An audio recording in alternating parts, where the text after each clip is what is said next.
प्रधानमंत्री नरेंद्र मोदी से गले मिल रहा ये शख्स दुनिया के सबसे ताकतवर नेताओं में से एक है। ये शख्स ऐसे देश का राजा है जिस देश की जमीन को सबसे बदकिस्मत लेकिन उसकी लोकेशन को सबसे खुशकिस्मत माना जाता है। पीएम मोदी से गले मिलने वाला ये शख्स पैगंबर मोहम्मद की 41वीं पीढ़ी का वंशज माना जाता है। ये शख्स हैं जॉर्डन के किंग अब्दुल्ला II। दरअसल भारत और जॉर्डन के बीच राजनयिक संबंधों को 75 साल पूरे हो गए हैं। इसी मौके पर किंग अब्दुल्ला II ने पीएम मोदी को इनवाइट किया।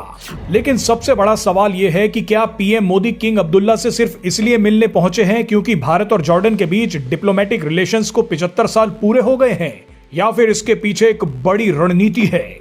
इस सवाल का जवाब यह है कि पीएम मोदी की जॉर्डन यात्रा जितनी दिख रही है उससे कई गुना ज्यादा महत्वपूर्ण है। जॉर्डन की मदद के बिना भारत का एक बहुत बड़ा प्रोजेक्ट पूरा नहीं हो पाएगा। भारत के इस मेगा प्रोजेक्ट को पूरा करने में जॉर्डन के राजा की बहुत बड़ी भूमिका होगी। ऐसे में पीएम मोदी जॉर्डन के किंग अब्दुल्ला II से मिले हैं। ये प्रोजेक्ट क्या है वो आपको अब इस वीडियो में बताते हैं, लेकिन सबसे पहले आप ये जान लीजिए कि हमने जॉर्डन को सबसे बदकिस्मत और खुशकिस्मत देश एक साथ ही क्यों बोला है। दरअसल आप इसे बदकिस्मती ही कहिए कि जॉर्डन इकलौता खाड़ी देश है जिसके पास तेल नहीं है। जॉर्डन का 75% इलाका बंजर है। ये दुनिया के सबसे सूखे देशों में से एक है, लेकिन जॉर्डन की जमीन जितनी श्रापित है उसकी लोकेशन उतना ही बड़ा वरदान है। जॉर्डन के पास तेल नहीं है, शायद इसी वजह से वो तेल के लिए हो रही जंगों से अभी तक बचा रहा। जॉर्डन के सभी पड़ोसी देशों में अस्थिरता और युद्ध जैसे हालात हैं, लेकिन इन युद्धग्रस्त देशों से फिजिकली जुड़े होने के बावजूद जॉर्डन इन देशों में फैली उथल पुथल से अछूता है। आपको बता दें कि जॉर्डन सीरिया, इराक, सऊदी अरब, इजराइल और फिलिस्तीन के साथ बॉर्डर शेयर करता है। ये सभी देश एक दूसरे से लड़ रहे हैं, लेकिन जॉर्डन बिल्कुल शांत है।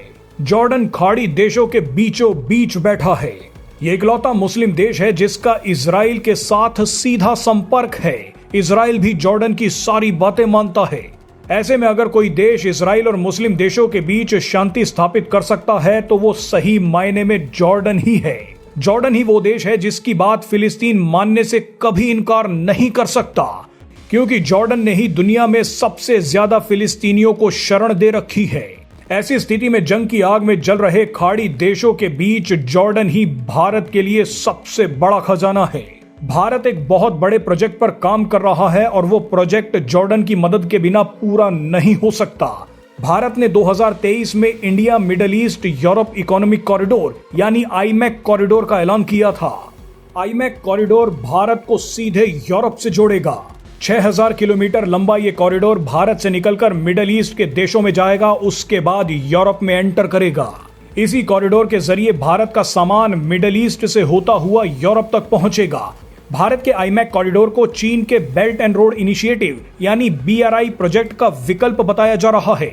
चीन भी अपने BRI प्रोजेक्ट के जरिए एशिया, अफ्रीका और यूरोप को जोड़ने का प्लान बना रहा है, लेकिन इस प्लान में भारत को आगे निकलने में जॉर्डन मदद दे सकता है।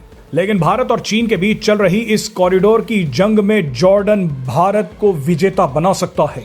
आपको बता दें कि सऊदी अरब में आईमैक कॉरिडोर का 1200 किलोमीटर लंबा हिस्सा पहले ही तैयार हो चुका है, लेकिन जॉर्डन से लेकर इजराइल तक के रेल मार्ग का काम होना भी बाकी है। इसी में तेजी लाने के लिए PM Modi king Abdullah II से मिलने पहुंचे हैं। ये प्रोजेक्ट बन गया तो भारत पूरे यूरोप और मिडल ईस्ट में तहलका मचा देगा। आईमैक कॉरिडोर के बनने के बाद भारत से यूरोप तक सामान पहुंचने में करीब 40% समय बचेगा। साथ ही सामान के लागत में भी 30% की कमी आएगी। भारत का ये प्रोजेक्ट अगर समय रहते बन गया तो भारत चीन से काफी आगे निकल जाएगा और इस काम में जॉर्डन भारत की मदद कर सकता है।